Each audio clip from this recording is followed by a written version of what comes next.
সালে আল্লামা সাঈদীর বিরুদ্ধে যুদ্ধ অপরাধের অভিযোগ দায়ের করা হয়। 2014 সালের 17 সেপ্টেম্বর বাংলাদেশের সর্বোচ্চ আদালত আপিলের রায় পর্যবেক্ষণ করে আন্তর্জাতিক অপরাধ ট্রাইব্যুনালে দেওয়া ফাঁসির সাজা কমিয়ে সাঈদী হুজুরকে আমৃত্যু কারাদণ্ড প্রদান করে। যদিও আল্লামা সাঈদী এবং তার পরিবারবর্গ বরাবরই এই অভিযোগ অস্বীকার করে আসছে। রায় ঘোষণার পর থেকে তিনি জেল হাজতেই জীবন পার করছেন। জেলখানায় তিনি 5 ওয়াক্ত নামাজ আদায় করার পাশাপাশি রমজানে রোজা রাখছেন। তবে সেখানে তিনি যে ইফতার পান তার বিস্তারিত জানলে যে কোনো সাঈদী সমর্থকের চোখেই পানি চলে আসবে। চলুন ছোট্ট এই ভিডিওটিতে বিস্তারিত জেনে নেই কারাগারে কেমন কাটছে আল্লামা সাঈদীর রমজান।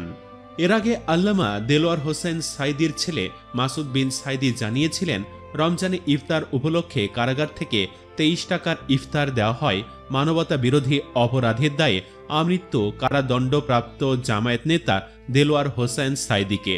সে সময় মাসুদ বিন সাঈদী বলেন, 23 টাকা দিয়ে কি ইফতারি হয়? 23 টাকার ইফতারির খবর কিভাবে জানলেন?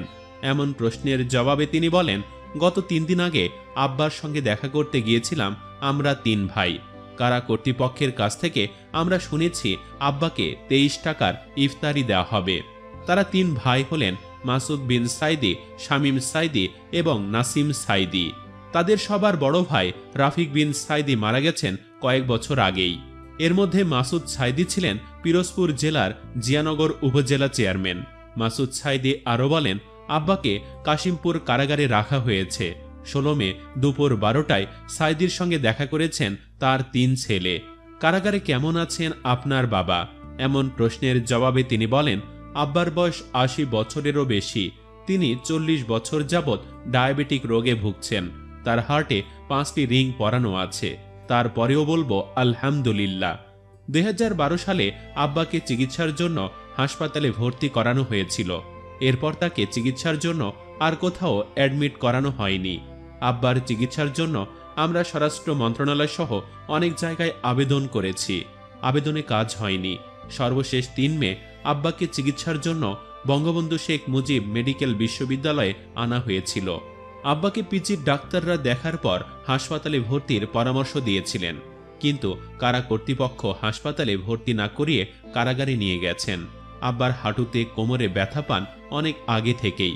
আমরা আব্বার চিকিৎসাকে গুরুত্ব দিতে বলবো সংশ্লিষ্টদের কাছে, কারণ দেশের অন্য নাগরিকরা কারাগারে থাকা অবস্থায় চিকিৎসার সুযোগ পেলে আব্বাকে কেন দেওয়া হবে না? আমরা ওনার পরিপূর্ণ চিকিৎসা চাই। কারাগারে বর্তমান কেমন আছেন আল্লামা সাঈদী? এমন প্রশ্নের জবাবে সেই সময় সাঈদীর ছেলে জানান, বিগত দিনগুলোতে কারাগারে কর্তৃপক্ষ তার হাঁটু কিংবা কোমরে সামান্য থেরাপির ব্যবস্থাও করেনি, যে কারণে আমার আব্বা আল্লামা সাঈদী এক নাগাড়ে বেশি সময় দাঁড়িয়ে থাকতে পারেন না। এমনকি তিনি দাঁড়িয়েও নামাজ আদায় করতে পারছেন না। হাঁটু ও কোমরে তীব্র ব্যথায় কষ্ট পাচ্ছেন আব্বা, কিন্তু আব্বাকে ডাক্তার দেখানো বা চিকিৎসা কোনোটাই করাতে পারছি না।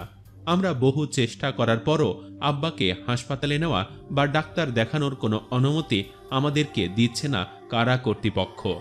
সম্প্রতি সাঈদীর ছেলে তার পিতার মুক্তি কামনা করে আল্লাহর নিকট ফরিয়াদ জানিয়ে বলেছেন, বাবা ও বাবা, তুমি আমার সব। আজ যখন বাবার কাছাকাছি থেকে বাবার খেদমত করব, তখন বাবা জালিমের কারাগারে এই বৃদ্ধ বয়সে একাকিত্বের জীবন যাপন করছেন। এই পবিত্র রমাদান মাসে রোজা রেখে ইফতারি সামনে নিয়ে আহকামুল হাকিমিন আল্লাহর দরবারে ফরিয়াদ করছি, ও মাবুদ, আমাদেরকে অন্যায়ভাবে যারা পিতৃস্নেহ থেকে বঞ্চিত করেছে, তুমি তাদেরকে তোমার মায়া দয়া থেকে বঞ্চিত করো।